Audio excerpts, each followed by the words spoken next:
Right now, though, it is time for Real News with Brian Ross. Brian joins us on a Thursday morning, and we talk and take a look at things going on in the world of news. Good morning, Brian. Good morning to you, Miles. Good to be back on the Breakfast Club. It's.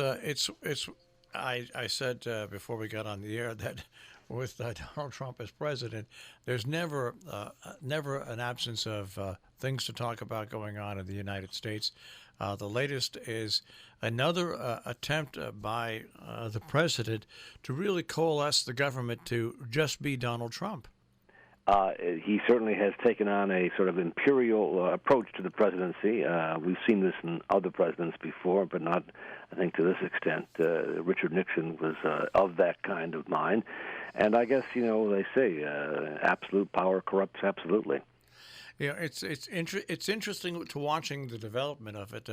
We're so proud of our country and what has held it together, though it's a lot like I always said, if you ever see sausage meat, it's a pretty disgusting thing. But our separation of powers has always been the thing that has saved us. And I think when historians take a step back and look at the presidencies of Donald Trump and Richard Nixon, what Richard Nixon did was horrible. He tried to become, there's no doubt about it, one ruler, one king. It was his way or the highway. But Donald Trump has done it. Richard Nixon didn't try to destroy everything about the way our government was set up. In fact, historians look back and see this is the man who created the Environmental Protection Agency. This is the man who opened the door to negotiations and diplomatic relations with China. There were things that were positive in the Nixon presidency. It's just that when they began to investigate him and he had his paranoia about the Democrats and was involved in the break-ins, he tried to cover that up, tried to use the IRS and the CIA as a tool to punish those who go after him. And that's what we see in the playbook from the Trump administration and this president, who,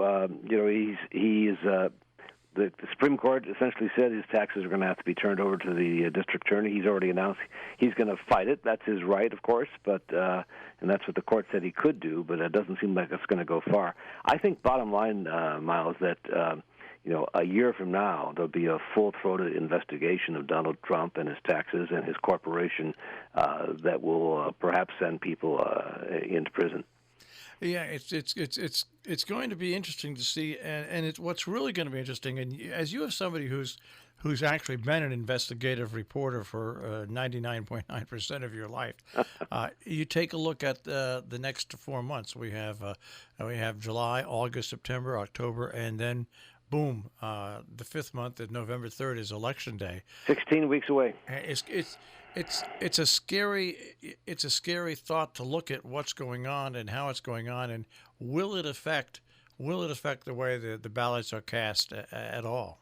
Well, yes, I think it will. I think we're seeing some of the opinion polls that came out yesterday a gigantic lead for Joe Biden, who has barely campaigned because of the COVID-19. Trump's down to Georgia today to try to campaign to keep this going. He shook up his campaign staff last night, replaced Brad Parscale with his deputy to go in there. But as the New York Times' Maggie Haberman was reporting this morning, the Trump campaign is really run by Donald Trump. It's been fashioned to be run by him, with his son-in-law Jared Kushner kind of calling the shots from the White House.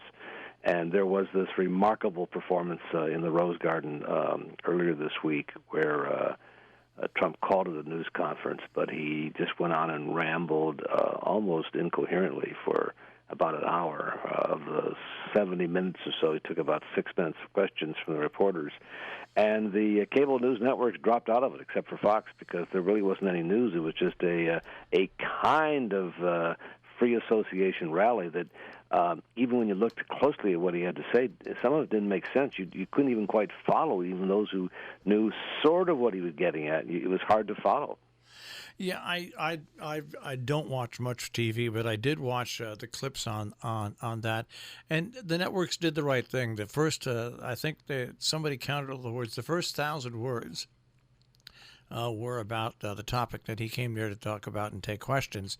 But then there were 38,000 words that had nothing to do with that topic at all.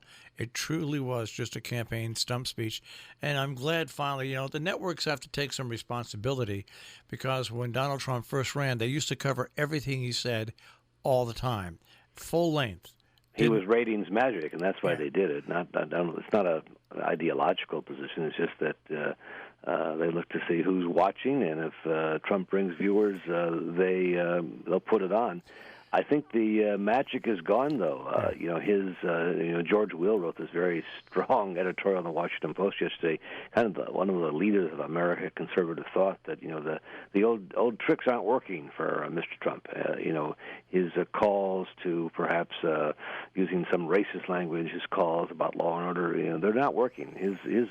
His polling couldn't be worse.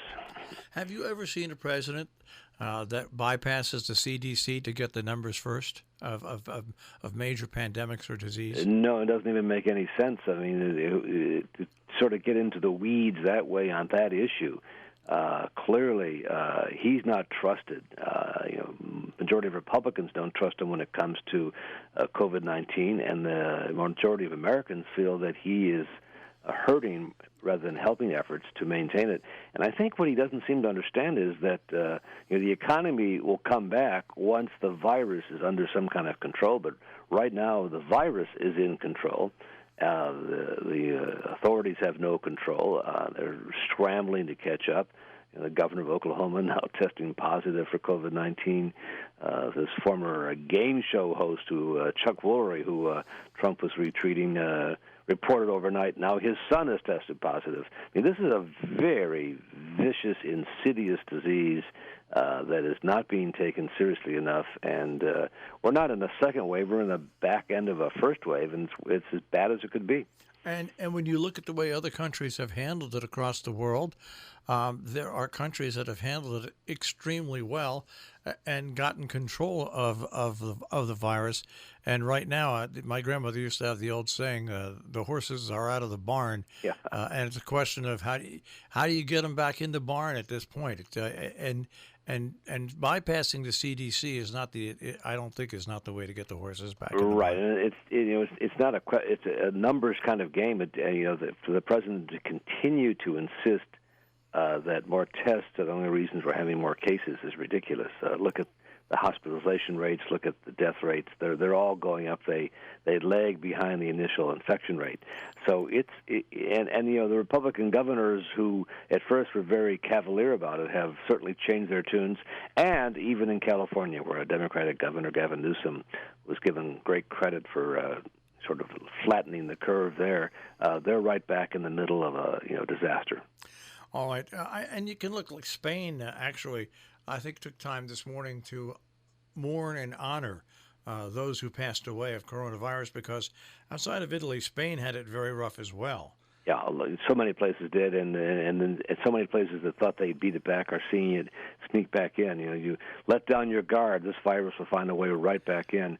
Frankly, it's all eyes are on these various companies working on a vaccine, with some field testing about to begin next week of some of the more advanced ones. And that's, honestly, I think that's, there's only so much you can do, and only so much ways you can enforce human behavior other than in a dictatorial state. So it's the vaccine or bust, frankly. All right. Now, as once again, this is Real News with Brian Ross. And Brian, as an investigative reporter, I just laughed a little this morning and chuckled, and I thought of Russia. The Twitter accounts that were hacked, once again, were major personalities, former presidents, heads of major corporations, telling people to send money Bitcoin. to Bitcoin. To me, this looks like a perfect example of Russians hacking in, but except for the fact that it is somebody looking for money, so maybe not. But it just shows you how you anything you do when it involves a cell phone or the internet, just remember, you're not alone.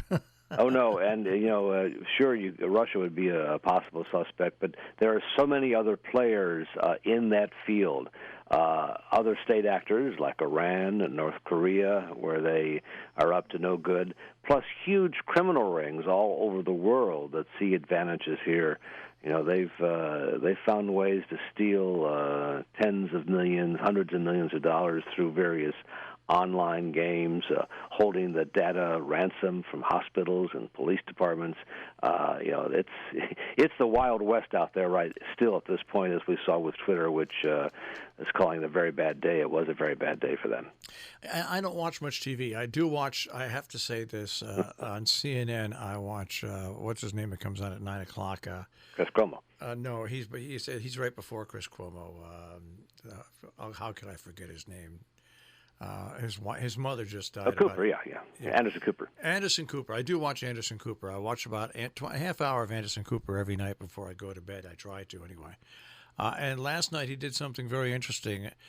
He had a series of stories about the president, and he kept up a picture of what the president posted yesterday, sitting at the Resolute desk with a bunch of Goya products in front of him with 2 thumbs up. And it really did show the absurdity of the presidency. There has not been one president, whether you like them or not, from Barack Obama to the Bushes to the Clintons. I say the Clintons because, of course, Hillary was a very close associate. You can go back to Richard Nixon. You can go back to LBJ. Nobody has taken the White House, the office, and demeaned it like this president. No one. And there are ethics rules about public officials using their office to promote private enterprise, private corporations.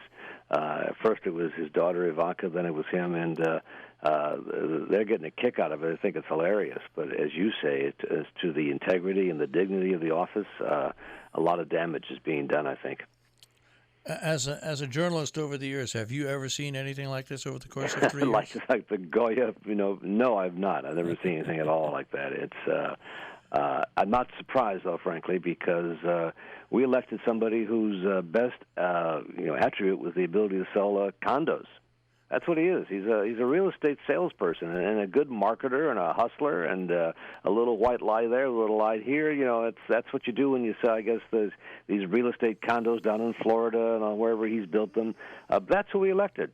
That's the guy we elected. And we get a better idea, I think, from the new book by Mary Trump, his niece, about the whole pathology, the whole psychology of this man.